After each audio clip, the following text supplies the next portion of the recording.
Al enfrentar una pandemia, lo esencial es tener en la mesa a los especialistas de la salud en el país. Por lo tanto, yo preferiría que se hiciera ahora y no esperara a que yo llegue a la gobernación, pero en esos primeros 100 días yo creo que hay que hacer un examen de discernimiento preciso para ver dónde nos encontramos en términos de los contagios. En segundo lugar, la adopción de medidas estrictas con respecto a las pruebas que hay que realizarse.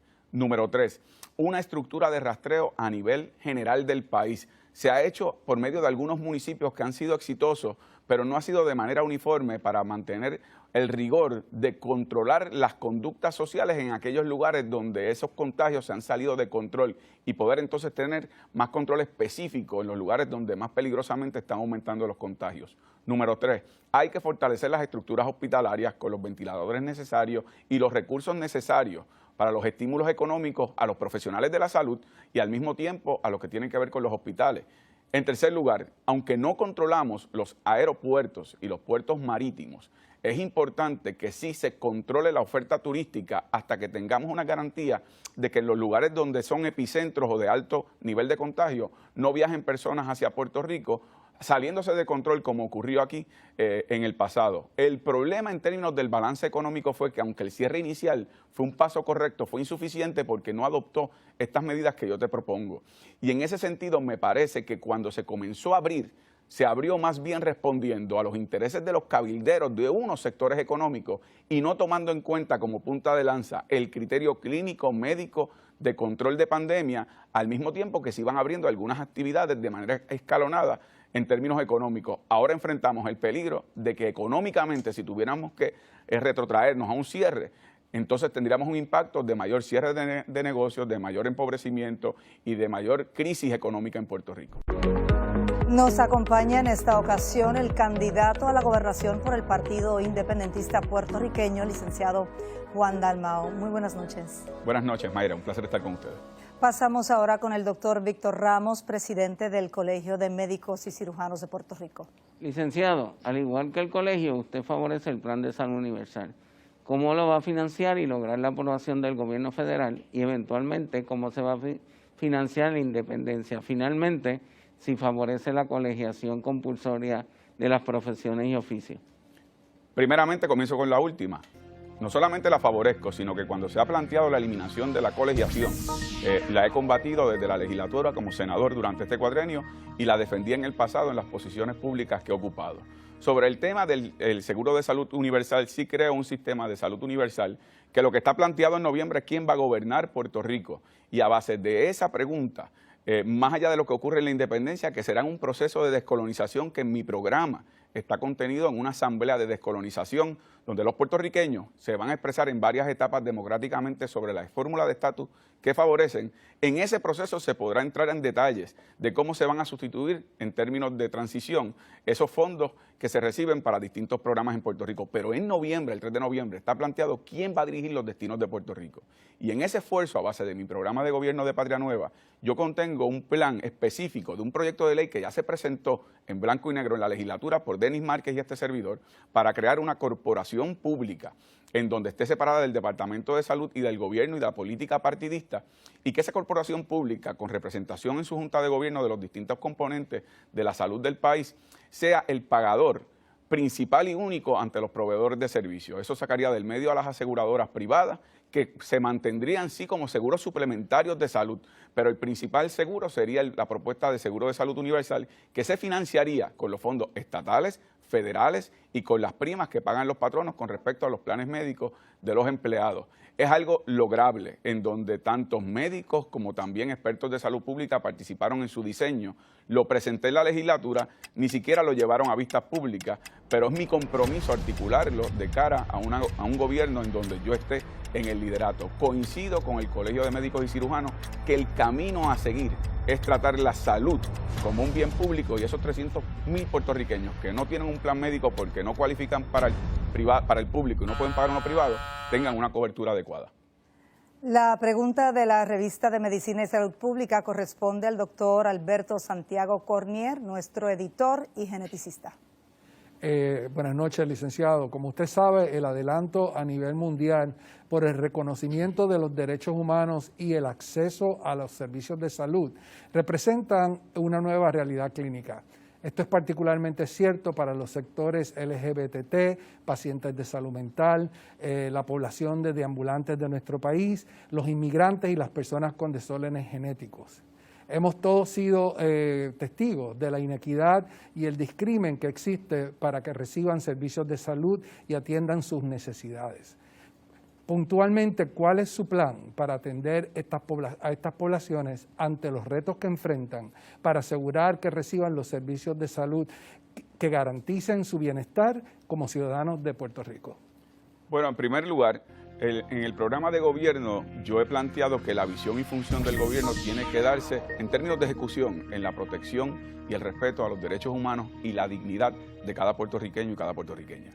Desde esa perspectiva es que yo he modelado el plan de salud que contiene mi programa de gobierno, que va desde las perspectivas de prevención, ejecución, tratamiento, y en ese aspecto tengo que decir que incluye específicamente en el caso de las comunidades LGBTQ+, tratamientos médicos, incluso en el caso de las personas trans, que tengan el acceso a las hormonas necesarias que sean cubiertas por el plan médico, en donde se les trate con dignidad a las personas sin techo y sin hogar, que también tengan acceso a esos servicios médicos y que no se le niegue a ningún puertorriqueño ni a ninguna puertorriqueña por razón de su condición social, económica o por su identidad de género, un servicio médico necesario. Lo trato como un aspecto de derecho humano, como lo definen las Naciones Unidas y como debería adoptarse en Puerto Rico. El sistema de salud de Puerto Rico es deficiente, no por la ausencia de profesionales adecuados, no porque no hay una entrega de quienes son los profesionales de la salud o proveedores de servicios. Es que es un sistema predicado en el lucro de aquellas aseguradoras privadas que son las que timonean la política pública del país. Si no genera dinero para ellas, entonces no hay los servicios médicos. Y un tema que yo toco siempre en esto es que es un aspecto humillante en términos profesionales que un médico, una doctora, dé un diagnóstico de tratamiento para un paciente y dependa de un burócrata con una tabla de plan médico que decida por encima del ojo clínico y profesional del médico cuál realmente debe ser el tratamiento, porque es el que cubre el plan. En mi plan de gobierno va a ser las formas y fórmulas de pago de manera directa, de acuerdo a esa corporación pública que se crearía, aparte de las estructuras gubernamentales, las que negociarían con los médicos las maneras y formas de pago y de servicio al paciente. Y representando al Puerto Rico Public Health Trust, tenemos al doctor José Rodríguez Orengo, su director ejecutivo. Buenas noches, licenciado. Teniendo en cuenta los contextos comunitarios que tenemos en nuestra isla, como por ejemplo la mayor brecha entre las clases sociales en todos los Estados Unidos, utilizando el índice Gini, y la epidemia del COVID-19 que afecta principalmente al renglón de nuestra sociedad con menos recursos económicos, en términos concretos de salud pública, cómo su plan de trabajo establece estrategias específicas para trabajar a favor de la equidad salubrista para que todas las personas tengan acceso a lo que cada cual requiere para tener salud. Bueno, aparte del plan que propuse como un plan de salud universal, su pregunta, doctor, me permite entonces entrar a otro tema de mi plan de gobierno que yo creo que es importante y que me gustaría que no importa quién gane las elecciones, se le dé paso, que es un proyecto de salud escolar. Nosotros tenemos unas poblaciones en los sistemas de educación del país, particularmente en el sistema público, que son sectores rezagados económicamente y que podemos a edad temprana identificar cuáles pueden ser padecimientos. Ese plan de salud escolar va dirigido no solamente para que haya una intervención clínica temprana, que haya salud oral, en donde se identifican también otros padecimientos más allá de lo que tiene que ver con la higiene bucal, pero que también permita el que a través de los programas de educación física se le dé un enfoque salubrista sobre la importancia de la alimentación adecuada, lo que tiene que ver con el ejercicio no como una competencia de alto rendimiento atlético, sino como una manera de mantener un cuerpo sano. Eso permitiría evitar que futuras generaciones, que cuando tenemos niveles de obesidad infantil tan altos, luego son las que tienen los padecimientos de diabetes, los padecimientos que tienen que ver con alta presión, hipertensión, etcétera. Así que ese programa de salud escolar permite que particularmente en esos sectores rezagados económicamente se le dé acceso desde temprana edad y que también esté paralelamente orientado a que padres o abuelos de esos niños que se encuentran en esas comunidades escolares reciban igualmente servicios de seguimiento, y sería un programa gubernamental que sería paralelo a lo que sería el Plan de Salud Universal, pero que estaría diseñado, timuneado por parte del Departamento de Salud en conjunto con el Plan de Salud Universal. Y representando a la Alianza Los Pacientes Primero, tenemos a la licenciada Linet Sánchez, asesora legal de Progin. Saludos, senador Juan Dalmau. Usted ha dicho, no me digas dónde estarás. Dime dónde has estado cuando el país más ha necesitado. Hoy le preguntamos, ¿dónde ha estado y dónde va a estar cuando los pacientes más necesiten? En Puerto Rico contamos con decenas de leyes que garantizan el derecho a servicios de salud, leyes federales y estatales. Sin embargo, a diario los pacientes del sector público y privado se enfrentan a denegaciones en la autorización de medicamentos, referidos y procedimientos necesarios. Como senador, ¿qué actos ha tomado? Y dentro de los primeros 100 días, ¿qué acciones tomaría para fiscalizar y auditar los servicios de salud y el acceso a todos los pacientes? Cómo no, licenciada. En primer lugar, presentamos el proyecto de ley dirigido a reestructurar lo que son los servicios médicos, particularmente adoptando un modelo de servicios de salud universal para una mayor cobertura a los pacientes. En segundo lugar, el Partido Independentista es el autor de la medida de derechos de pacientes, particularmente en aquellos casos en donde no tienen acceso a servicios. Yo presenté también medidas para que el instituto que está dirigido al estudio sobre la diabetes se incluyera también como un instituto que estuviera dirigido a atender personas de obesidad mórbida.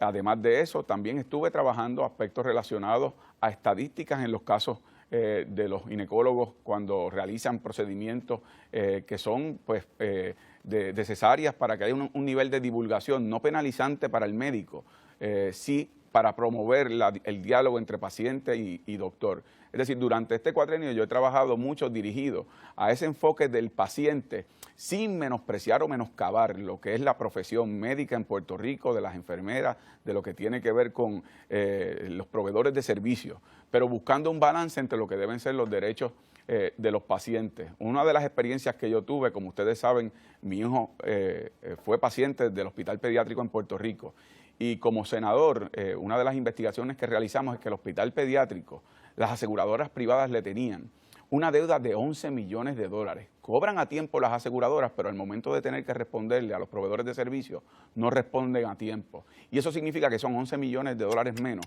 para que el hospital pueda estar en condiciones adecuadas con lo que tienen que ver los servicios que se le dan a pacientes.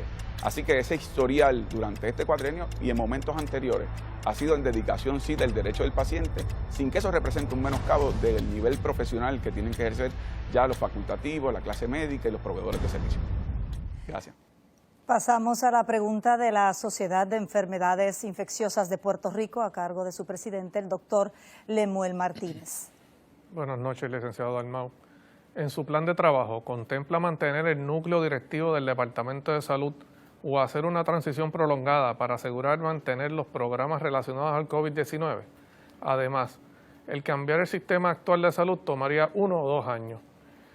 Pero actualmente 1 de cada 3 infectólogos no tiene contrato con las 5 aseguradoras de Vital. Dada la pandemia del COVID-19, ¿ordenaría que se le pague por los servicios aunque no estemos contratados o que se nos contrate de inmediato? Comienzo con el último planteamiento, que es que sí. Parece mentira que en el momento de mayor necesidad, en el contexto de una pandemia, que no haya los profesionales de la salud que pueden atender de primera línea, contratados como parte del Plan Vital, a base de los servicios que se pueden dar, de nuevo, respondiendo a las necesidades de los pacientes.